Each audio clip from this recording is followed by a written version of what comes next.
इस वक्त हम पहुंच चुके हैं कानपुर। जी हाँ, औद्योगिक राजधानी कही जाती है, एशिया का मैनचेस्टर कहा जाता है, लेकिन काफ़ी कुछ बदल चुका है।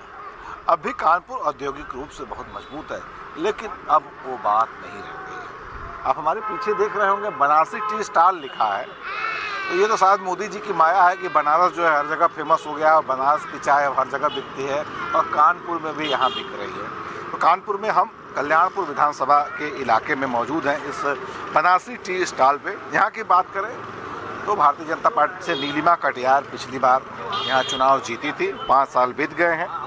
यहाँ लोग एकत्रित हैं और जानने की कोशिश करते हैं कि इस बार का जो चुनाव होगा उसमें मतदान जो होगा किस आधार पर होगा। तिथियां घोषित हो चुकी हैं, नामांकन भी शुरू हो चुके हैं, मतदान होने में अब कुछ समय ही बाकी रह गया है। तो शुरू में जो विचारधाराएं थे, जो मुद्दे थे, वो अब अलग हटके थोड़ी गर्मी बढ़ गई है अब। तो देखते हैं यहाँ के मतदाताओं में इस ठंड के मौसम में किस तरह से गर्मी छाई हुई है। क्या लगता है इस बार किस मुद्दे पे वोट पड़ेगा? विकास भी होगा, जो भी होगा। यानी आपका कहना है विकास। किसको मानते हैं कि विकास पे पैमाने पे कौन सही है? हाँ, मेरे हिसाब से तो बीजेपी ठीक है, चल रही है। विकास वाली बात है तो पब्लिक देख रही है कि कहाँ कहाँ क्या क्या विकास हुआ है। तो आधार साफ है कि बीजेपी सामने दिख रही है। और रही बात जो है अखिलेश जी की, तो अखिलेश जी के अगर जो रिजल्ट कार्यकाल होगा तो वो भी पब्लिक देख रही है कि उनका क्या कार्यकाल रहा है। क्या उन्हें कमज़ोर समझ रहे हैं क्या? कमज़ोर समझ कोई नहीं रहा है। बीजेपी की भी लहर है, अखिलेश जी की भी लहर है, दोनों लोगों में बराबरी का जो है दिख रहा है जोश। तो बाकी तो जो है जनता निर्णय लेगी कि आप जनता है, आप किस तरफ की लहर में जा रहे हैं? अब हम तो जो है विकास की लहर में जाएंगे, सीधी सी बात है। जहाँ विकास, आप विकास की लहर में जा रहे हैं। जाहिर है कानपुर है, विकास की बातें ज़्यादा होती हैं। दादा आप बताएं, किसकी लहर चल रही है? अभी तो लहर किसी की नहीं दिख रही है, अब आगे किसी की दिखेगी तो बात अलग है। अभी तो टिकटें घोषित हो रहे हैं, नाम फाइनल हो रहे हैं, अभी लहर जैसी बात नहीं दिख रही है। फिर भी क्या मुद्दा हावी रहेगा? विकास तो रहेगा ही निसंदेह, लेकिन जातिवाद पे भी चुनाव थोड़ा बहुत जाएगा और उस पर भी वोटिंग होगी, जातिवाद पे भी। इस एरिया में जो निवर्तमान विधायक हैं उनका कार्य जो है संतोषजनक नहीं है कल्याणपुर से वर्तमान में। अब आगे स्थितियां बदल जाएंगी, बात अलग है। क्या हाल होने वाला है 10 तारीख को? भाजपा का है और विकास के लिए जो भी होगा वो वोट करेंगे।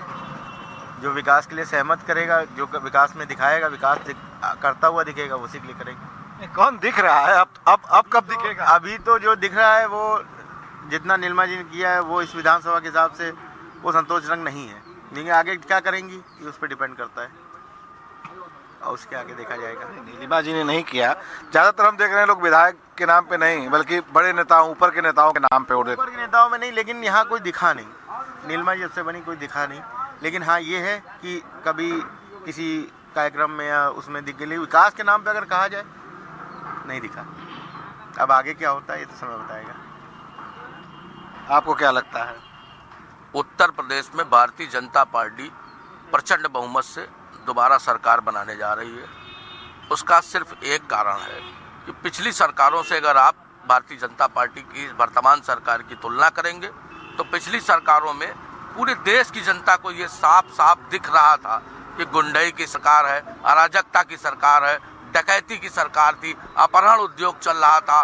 तो इन सब चीज़ों से उत्तर प्रदेश की जनता को निजात मिली है, भारतवर्ष की जनता को निजात मिली है। और आने वाले समय में योगी और मोदी के नाम पर आप विकास की बात कर रहे हैं, 300 यूनिट किसको अच्छा नहीं लगेगा बिजली? उत्तर प्रदेश में जब इलेक्शन आए, अभी कल इसी 300 यूनिट पर एक बयान टेलीविजन में चला और उसमें साफ साफ कहा गया कि बाप ने मारा अंधेरे में और लड़के का नाम पावर हाउस। तो इस मरे शब्द हम नहीं प्रयोग कर रहे हैं, बाप ने मारा अंधेरे में, लड़के का नाम पावर हाउस। इस तरह की बात करते हैं और ये सब बातें इनके मुंह से अच्छी नहीं लगती। उसका कारण है कि जब आप अपहरण के नाम पर पैसा ले रहे हो, जब आप छिनैती के नाम पर पैसा ले रहे हो, अपने लोगों को एक नया उद्योग अपहरण टाइप का और ये राजनी का दे रहे हो, और आज इस सरकार ने नकेल डाला है, बाबा ने बुलडोजर चलवाया है, गुंडे माफिया चूहों की तरह बिलों में घुसे पड़े हैं इस उत्तर प्रदेश सरकार में। या तो मतलब आपका कहना है ये 300 यूनिट बुलडोजर के सामने दब जाएगा? बिल्कुल दब जाएगा। चलिए बिल्कुल ठीक, दब जाएगा। आप बताएं क्या लगता है, बुलडोजर की हवा रहेगी या ये 300 यूनिट की? देखिए, उत्तर प्रदेश की जनता हो या पूरे देश की जनता हो, जनता ये चाहती कि जो सरकार चले उसमें सामान्य आदमी को कोई दिक्कत ना आए। सामान्य आदमी को 17 से 22 के बीच में कोई दिक्कत नहीं आए। योगी आदित्यनाथ और नरेंद्र मोदी पे जनता का विश्वास दिन पर दिन बढ़ता जा रहा है। जो आपने 300 यूनिट की बात कही, जब ये 17 के पहले उत्तर प्रदेश के मुख्यमंत्री थे, 12 से 17 के बीच में, इन्होंने कौन सी एक योजना निकाल दी जिससे गरीबों का फायदा हो गया होगा? इन्होंने वो काम किया, अपने परिवार को आगे बढ़ाया है। अपने देश को हमेशा और प्रदेश को पीछे ढकेलने का काम अखिलेश यादव हो या मायावती हो या कांग्रेस हो, तीनों ने किया है। सिर्फ योगी की सरकार ऐसी है जिससे सुस्त पड़ा उत्तर प्रदेश पूरी तरह अब स्वस्थ लग रहा है, और 22 के बाद उत्तर प्रदेश दौड़ने लगेगा, ये विश्वास है हमें। अरे 2 लाइन और बढ़ा के देना कि उठा के पटक देगा, इतना बड़ा पहलवान हो जाएगा? ये तब नहीं। हम लोग भारतीय जनता पार्टी के कार्यकर्ता हैं, हम लोग हमेशा संस्कारों को मानते हैं, भारत की परंपरा को मानते हैं और हर वर्ग का सम्मान करना जानते हैं। हम किसी को पटकने नहीं आते हैं। दुश्मन को तो पटक ही देना चाहिए ना। दुश्मन को जनता पटकेगी, हम थोड़ी पटकेंगे। ये नौजवान पटकेगा, उत्तर प्रदेश का और देश का नौजवान मोदी जी के साथ खड़ा है। आप इतना संस्कार की बात करते हैं और बाबा जी तो कहते हैं कि हम एक हाथ में। बाबा जी उनके लिए कहते हैं जो गुंडे हैं। ये तो हमारे श्री कृष्ण भगवान ने कहा था, महाभारत में लिखा है, गीता में आपने पढ़ा होगा कि जो जैसी भाषा समझे उसको वही भाषा समझाइए। अगर बाबा आप बताइए, युवा होने के नाते क्या लगता है, इस बार क्या परिवर्तन होगा या नहीं होगा? परिवर्तन तो मैंने जितना भी देखा है वो अखिलेश सरकार में देखा है, सही मायने में देखा जाए, क्योंकि मेरे इलाके में आपको लैपटॉप मिला था कि नहीं? लैपटॉप मेरे दोस्तों को मिला है जो 12वीं पास किए थे। उस समय शायद मैं 12वीं में नहीं था, 11th में था, तो मेरा रह गया था। लेकिन मैंने लैपटॉप देखे हैं, टैबलेट नहीं मिला, ठीक है, फिर भी लैपटॉप जिस मात्रा में बांटे गए हैं वो काफ़ी ज़्यादा थे। और जितना भी मैंने प्रोग्रेस देखी है अपने इलाके की, गली बनते हुए देखी हैं, नालियाँ बनते हुए देखी हैं, वो सब अखिलेश सरकार में देखी। उसके बाद भी नहीं देखी है, ना उससे पहले कभी देखी है। और निर्मला कटियार हमारे यहाँ की विधायक हैं और वो राज्य मंत्री भी हैं, फिर भी उनका इलाका सूना पड़ा हुआ है। तो जितना भी, अगर मैं अपने इलाके की बात करूं तो मुझे अखिलेश यादव ज़्यादा पसंद आते हैं। आप बताएं दादा, क्या लग रहा है, इस बार क्या होने जा रहा है? इस बार क्या, हर बार इस समय देश में, प्रदेश में ओबीसी की लहर है। हर पार्टी ओबीसी को लड़ाना चाहती है, ओबीसी के नाम पे जीतना चाहती है।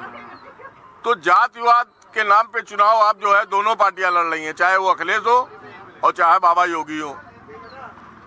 ऐसी परिस्थितियों में हम जो ब्रह्म समाज के या सवर्ण क्लास के आदमी हैं वो क्या करेंगे? सारा वोट ओबीसी 58%, 60%। आखिर हम लोग कहाँ जाए, हम किसको वोट दें? जब आप ओबीसी के नाम पे चुनाव लड़ रहे हैं तो विकास और ये सब मुद्दा रह ही नहीं गया भैया, केवल जात के आधारित चुनाव है। जात के दम पे ये वोटिंग होने जा रही है और इसी से सरकार बनेगी। जिसका भैया पल्ला भारी है जातिगत, वही जीतेगा। तो क्या ये आप ओबीसी को लुभाने की कोशिश कर रहे हैं? एक जन ओबीसी से भाग निकले, एक क्या कई जन भाग निकले, क्या लगता है ये जो भगदड़ मच रही है उसका असर पड़ेगा? देखिए, भगदड़ से मतलब नहीं है, ये प्रदेश हमेशा से जातिगत रूप से चलता रहा है। आरक्षण जब तक आप इस पे बंदिश नहीं करेंगे, जब तक ये जो भी हम कह रहे हैं 2% से लेकर 9% तक जो भी हमारे ब्रह्म समाज या अपर कास्ट के लोग हैं उनके बारे में नहीं सोचेंगे तो हम आपके बारे में क्यों सोचें? कोई विकास पे चुनाव नहीं हो रहा है, कहीं चुनाव नहीं। चुनाव जो है ओबीसी के नाम पर, जातिगत नाम पर आप जीतने का प्रयास कर रहे हैं। चाहे मैं आपकी बात से मैं खुद सहमत हूँ। तमाम विधानसभाओं में हमने देखा है, बात भले विकास की हो, बात बड़े लंबी चौड़ी हो, लेकिन अंत में होता है वही जातिवाद जिंदाबाद का नारा सबसे ज्यादा बुलंद होता है। ये आप बताएं, आपको क्या लगता है, क्या नारा बुलंद रहेगा? जातिवाद का नारा बुलंद, जैसा कि लोग बता रहे, नहीं रहेगा इस बार, क्योंकि लोग ये कह रहे हैं कि ब्राह्मण किसको वोट देगा, ब्राह्मण किसकी तरफ जाएगा। मैं खुद ब्राह्मण हूँ, मेरा नाम पवन तिवारी है, मैं खुद ब्राह्मण हूँ, लेकिन मेरा कहना है बहुत छोटा सा। जो ब्राह्मण के रहनुमा बने हुए हैं, जो आज प्रदेश अध्यक्ष, राष्ट्रीय अध्यक्ष बन के कह रहे हैं मैं इस पार्टी को सपोर्ट करूंगा, तो मैं बता दूं पुरातन काल से ब्राह्मण पक्ष और विपक्ष का सलाहकार रहा है। ब्राह्मणों ने सरकारें चलाई हैं, ना कि ब्राह्मण खुद सरकार बने हैं। तो हम लोग सरकार बनाने में योगदान जितना देंगे, ना वो ओबीसी मोर्चा दे सकेगा, ना वो SC/ST मोर्चा दे सकेगा। ब्राह्मणों ने पुरातन काल से सरकारें चलाई। अगर राजा भी होता था किसी पक्ष का तो विपक्ष। ठीक, एकदम सही कहा आपने, लेकिन फिर क्या कारण है कि ब्राह्मणों की ताकत को लोग महसूस नहीं कर रहे हैं और ओबीसी पिछड़ों के ही पीछे पड़े हैं? ब्राह्मण ने कभी अपनी ताकत को दिखाने के लिए कभी किसी मजलूमों पे, कभी किसी गरीबों पे अत्याचार नहीं किया है। ब्राह्मण ने हमेशा लोगों को दिशा दिखाई है, दिशा विहीन नहीं किया है। और आजकल जो ब्राह्मण जो रहनुमा बने हैं, प्रदेश अध्यक्ष, राष्ट्रीय अध्यक्ष, वो ब्राह्मणों को दिशा विहीन कर रहे हैं। वो एक पार्टी की तरफ एक मत कर रहे हैं। वो क्या चाहते हैं कि सारा कुनबा उनकी तरफ एकत्रित हो जाए और वो किसी पार्टी से टिकट लेकर, यानी ब्राह्मणों के नाम पे कुछ करते नहीं है लेकिन टिकट लेने की कोशिश करते हैं। जी, मतलब कथित रहनुमा जिसे आप कह सकते हैं। जी, आप बताएं क्या होने जा रहा है इस बार? पीछे जो एक हफ्ते पहले की उठापटक थी, थोड़ा भयभीत हुए थे, मगर अब पूरी तरीके से योगी और मोदी की सरकार उत्तर प्रदेश में बनेगी। बिल्कुल। माननीय नरेंद्र मोदी जी देश के प्रधानमंत्री, उत्तर प्रदेश के मुख्यमंत्री माननीय योगी आदित्यनाथ जी वास्तव में ये जनता के लिए सोचते हैं, लेकिन इनके जनप्रतिनिधि जो हैं वो वाकई जीतने के बाद गायब हो जाते हैं। कब तक मोदी और योगी के नाम पे खाओगे? इनको इस मंच के माध्यम से मैं चेतावनी दे रहा हूँ कि 2022 में अगर जनता आपको जिता दे तो आप जनता के बीच में रहिए, ये नहीं कि दिल्ली और मुंबई भाग। क्या लगता है इस बार मोदी योगी का नाम चलेगा कि नहीं? चलेगा, बिल्कुल चलेगा, लेकिन ये लास्ट मौका है जनता का कि 22 में योगी और मोदी के नाम पे जनता आपको वोट दे देगी, चाहे कल्याण सिंह की नीलिमा कटियार जी हो, चाहे कहीं का कोई हो। लाल पीला नीला ये जनता को मरवाएगा और इस बार उत्तर प्रदेश में सिर्फ भगवा लहराएगा।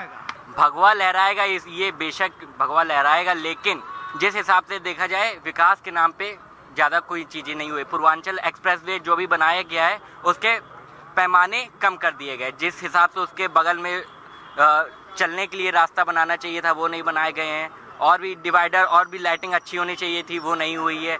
जो आपका आगरा एक्सप्रेसवे बनाया गया अखिलेश यादव सरकार में, वो वर्ल्ड क्लास लेवल की वो तो अभी पहले यही डिसाइड नहीं किया कि सपा ने बनाया कि भाजपा ने, सब लोग तो कर रहे हैं अपना। पहले इंतजार कीजिए, पहले ये डिसाइड हो जाए कि उसको किसने बनवाया है। तो ये है कानपुर के कल्याणपुर की जनता। बड़ी अच्छी बात यहाँ से निकली। विधायकों से लोग नाराज रहते हैं, यहाँ के लोगों ने चेतावनी भी दी कि सुधर जाइए, अन्यथा कब तक मोदी और योगी के नाम पे आप जीतते रहेंगे। तो आप सोच लीजिए जनता क्या कह रही है। बने रहिए भारत समाचार पे, फिर मिलेंगे किसी अन्य विधानसभा में।